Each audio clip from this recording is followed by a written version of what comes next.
Fala pessoal, sejam bem-vindos à nossa semana da hernia de disco lombar. E eu não vou perder muito tempo não, vamos para o que interessa, vamos começar. A primeira pergunta que nós precisamos responder é: como saber se a dor lombar do meu paciente é devido a uma hernia de disco? Perdão. Isso é uma pergunta recorrente, ela é muito comum e gera muita insegurança no clínico inexperiente, recém-formado, que vai começar a receber e atender uma alta demanda de pacientes com dor lombar. E esse paciente geralmente vai chegar com um exame de ressonância magnética justamente com esse diagnóstico. Então, a tendência é o clínico fazer o paralelo, né, entre o exame de imagem e a dor que o paciente está sentindo. Só que eu vou apresentar para vocês, ao longo das nossas aulas, o motivo pelo qual nós não devemos trabalhar esse tipo de raciocínio nos dias atuais. Tudo bem? Então, a primeira coisa, vamos lá, vamos começar pela avaliação clínica, tá? Então, vamos lá, ó. Por que sentimos dor lombar? Eu vou colocar aqui para vocês, na sequência, vocês vão entender o que eu estou falando, o que eu falei agora há pouquinho, tá bom? Vai ficar mais claro. Então, eu tenho um algoritmo aqui para tomada de decisão na avaliação clínica. Olha só, causas de dor lombar, vamos lá, ó. Eu posso ter dor lombar por causas não espinhais, que foi o que eu falei para vocês. Uma dor na articulação sacroiliaca ou, né, uma fonte, melhor dizendo, uma fonte de nocepção na articulação sacroiliaca ou uma fonte de nocepção na articulação coxofemoral que gera uma área de dor referida à distância. Posso ter condições espinhais, tudo bem, específicas, mas que cursam a gravidade. Então, condições de gravidade. Elas são baixas, tá? Elas chegam no máximo a 1%, né? A gente tem aí um dado aqui de 0,9%, todas. E o foco que você, clínico, que está me assistindo agora, tem que ter é na coleta de informações, é o histórico clínico do paciente, tá bom? Mas lá na frente eu vou mostrar para vocês o que vocês têm que ficar, o que vocês precisam observar no histórico clínico, tá bom? Bom, se o histórico clínico for favorável, eu devo encaminhar esse paciente ao médico para esclarecer, entendeu? Se isso é realmente uma condição de gravidade ou não. Bom, eu posso ter condições espinhais específicas, agora focadas, por exemplo, numa condição de dor radicular. Então isso é aproximadamente o universo, né, da dor radicular. Nós vamos observar que isso aí vai variar entre 5% e 10%.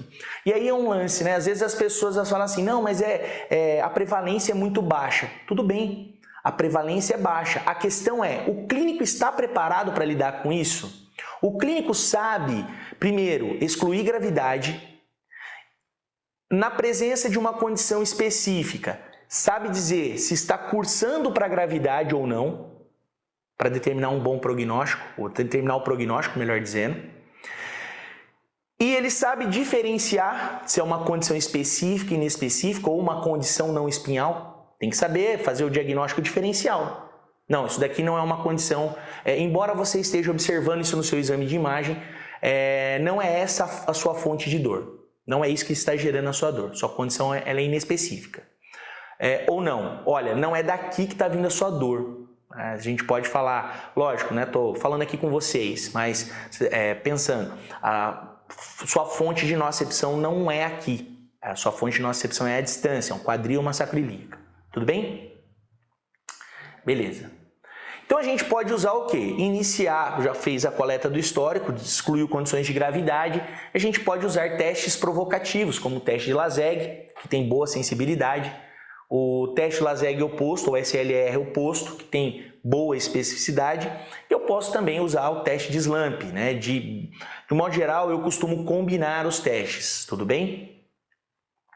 Posso ainda utilizar um questionário para ver se existe a probabilidade disso ser mais neuropático do que noceptivo. Então, eu posso usar ou o Pain Detect ou o DN4, tá bom? Nada impede de você usar os dois, tá joia?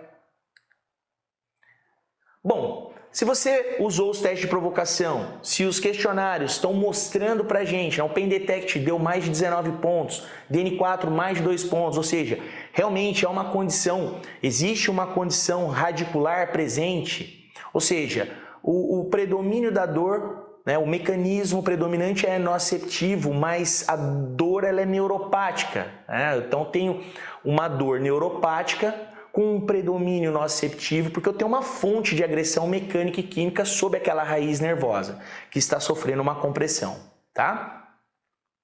Bem, se sim, eu faço os testes neurológicos para excluir, né, qualquer condição de gravidade. A mais marcante aqui é o quê? O paciente apresentar uma perda motora progressiva. Ele vai estar apresentando uma paresia progressiva, está piorando.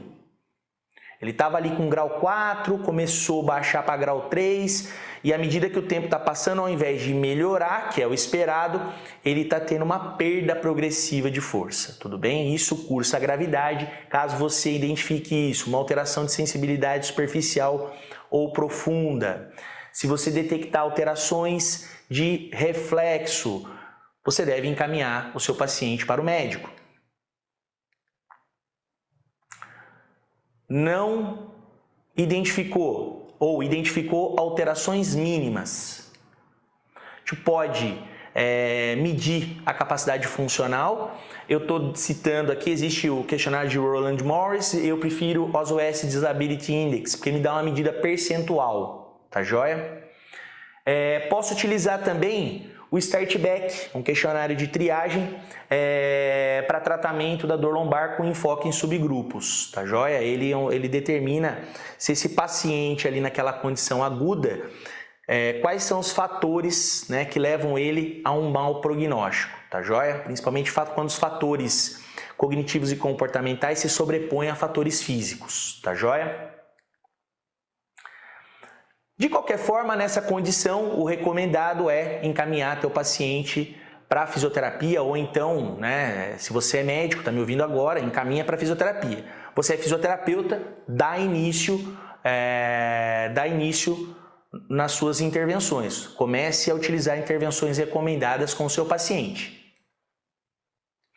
E aí nós temos lá, né, condições de dor lombar aguda e crônica inespecífica, tá joia? 80% a 90% são condições inespecíficas, tudo bem? A gente pode novamente fazer uso do questionário Pain Detect ou DN4, tá joia?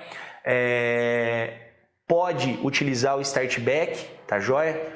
A ideia de StartBack nesse momento, na fase aguda, ok, primeira crise. Na fase crônica, né, numa dor classificada por duração como crônica, a gente tentar identificar quais os prováveis fatores cognitivos comportamentais que estão alterados e dessa forma determinaram esse pior prognóstico para a cronificação. Dito isso, eu posso, né, usar questionários específicos aí e medir o nível. Né? Então, se o paciente no StartBack marca a questão 5, é provável que ele tenha uma cinesiofobia, um comportamento de medo e evitação. Eu posso usar o questionário de tampa, posso usar o FABQ e verificar o que está alterado, né? Se a dimensão trabalho, atividade física está alterada ou se as duas dimensões estão alteradas, tudo bem? Posso utilizar questionário de catastrofização, autoeficácia, depressão e ansiedade, tudo bem? Dessa forma, eu vou conseguir analisar se esse paciente tem um conjunto de bandeiras amarelas, tá joia? Quais são as bandeiras amarelas que estão alteradas? Ou se essas bandeiras amarelas estão tão alteradas que elas se tornaram bandeira laranja, esse paciente tem um transtorno de saúde mental muito acentuado e merece um tratamento de saúde mental. Então, o foco no tratamento vai ser o quê? A saúde mental desse paciente. Um acompanhamento, pelo menos assim, multi ou interdisciplinar, um médico ou intervencionista da dor, ou um psiquiatra, tá joia? Para medicar, usar medicações para regular essa atividade neuronal disfuncional, uma psicoterapia de boa qualidade. Eu recomendo geralmente que trabalhe, né, pelo modelo de terapia cognitivo-comportamental, e uma boa fisioterapia, tá bom? Beleza, pessoal? Fechamos a nossa primeira parte da aula 1, tá bom? Então, a primeira parte da aula 1, eu caracterizei para vocês o que vocês precisam observar no exame clínico de vocês, tudo bem? Na próxima aula, na continuação dessa aula, nós vamos falar sobre exames complementares, vamos falar de exame de imagem, tá bom? ênfase na ressonância nuclear magnética. Legal? Então, aula 2, exames complementares.